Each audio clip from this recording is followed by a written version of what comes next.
नमस्ते दोस्तों। आज हम अपनी क्लास के दूसरे दिन में हैं। हम स्पाइन के बारे में बात करेंगे कि प्रोफेसर पार्क जे वू ने कैसे हमारे स्पाइन को स्टैंडर्ड कॉरेस्पॉन्डेंस में जगह दी। जनरली हम सभी जानते हैं कि हमारे स्पाइन में 32 वर्टिब्रास होते हैं और उसको 4 भागों में बांटा जाता है: सर्वाइकल, थोरेसिक, लंबर और सैक्रल।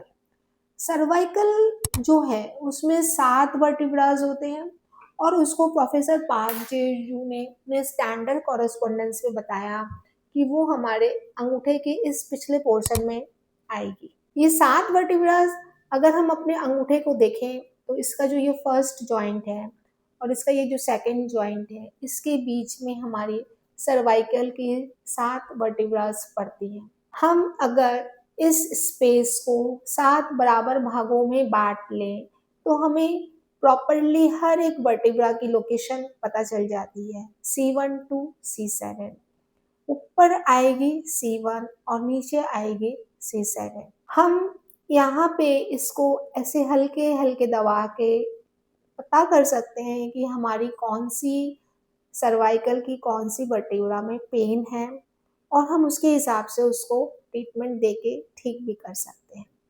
इसका मतलब अगर आपको सर्वाइकल स्पॉन्डोलाइटिस या स्पॉन्डोलोसिस है तो आप उसका ट्रीटमेंट करेंगे अपने अंगूठे के इस पोर्शन में। आपके पास 4 जगह हैं जहाँ पे आप अपने सर्वाइकल का ट्रीटमेंट कर पाएंगे: दोनों हाथ के अंगूठे और दोनों पैर के अंगूठे। अब हम अपने स्पाइन के सेकेंड पोर्शन के ऊपर आते हैं। सर्वाइकल के बाद आता है थोरेसिक रीजन और थोरेसिक रीजन में होती हैं 12 वर्टिब्रा। जस्ट अंगूठे के नीचे ये जो पोर्शन है जहाँ मैंने काले रंग से कलर किया हुआ है वो हमारा आता है थोरेसिक।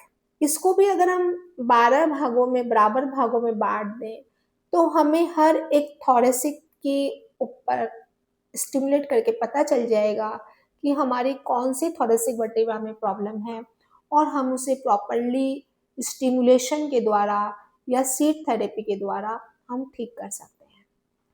हमारा जो लोअर लंबर है जिसमें लंबर, सैक्रल और कॉक्सिक्स रीजन आते हैं वो हमारा पड़ता है हाथ के इस पोर्शन में, क्योंकि आप सभी जानते हैं ये बैक पोर्शन हमारे शरीर के बैक पोर्शन को ही रिप्रेजेंट करता है हाथ का और ये हमारे पैर हैं।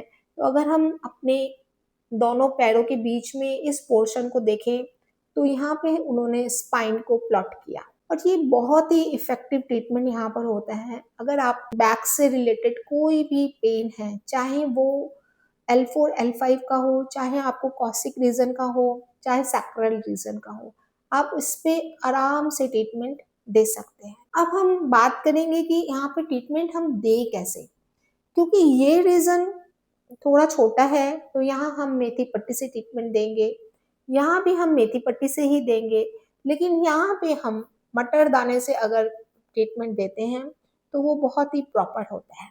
देखिए दोस्तों, मैंने पट्टियाँ बना के रखी हैं। ये है मेथी की चौड़ी पट्टी, चौड़े वाले टेप पर। जैसा कि हमने उस वीडियो में बताया था, आपको 2 टेप लेने थे, एक ऐसा चौड़ा और एक ऐसा पतला।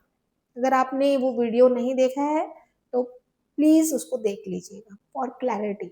ऐसे मोटे टेप पर हमने इस तरह से एक मेथी पट्टी बना ली। अब हम अंगूठे के इस निचले पोर्शन पर इसको ऐसे लगा लेंगे। जो एक्स्ट्रा मेथी है उसको हम झाड़ देंगे। अब हम इसको यहाँ धीरे धीरे दबाएंगे और इस तरह से हम बहुत जल्दी अपने सर्वाइकल को ठीक कर लेंगे। अगर थोरेसिक रीजन में प्रॉब्लम है तो आपका थोरेसिक रीजन आता है यहाँ पर, तो आप इसको ऐसे एक मेथी पट्टी को लगा देंगे यहाँ पर और इसको ऐसे आराम से दबाएंगे। और अगर आपके लंबर रीजन में या सैक्रल या कॉक्सिक रीजन में प्रॉब्लम है तो हम यहाँ पर एक मटरदाने की पट्टी, मैंने ऐसे मटरदाने को सजा के बनाई है, उसको लगा लेंगे। इस तरह से हमने अपनी पूरी स्पाइन के ट्रीटमेंट को सीखा। लेकिन अगर आपको साइटिका का पेन है तो आप अपने लेग के कॉरेस्पॉन्डेंस में मेथी पट्टी लगाएंगे और साथ साथ आप अपने लंबर रीजन पर भी मटर दाने की पट्टी लगाएंगे तो आपको फायदा मिलेगा। थैंक यू दोस्तों।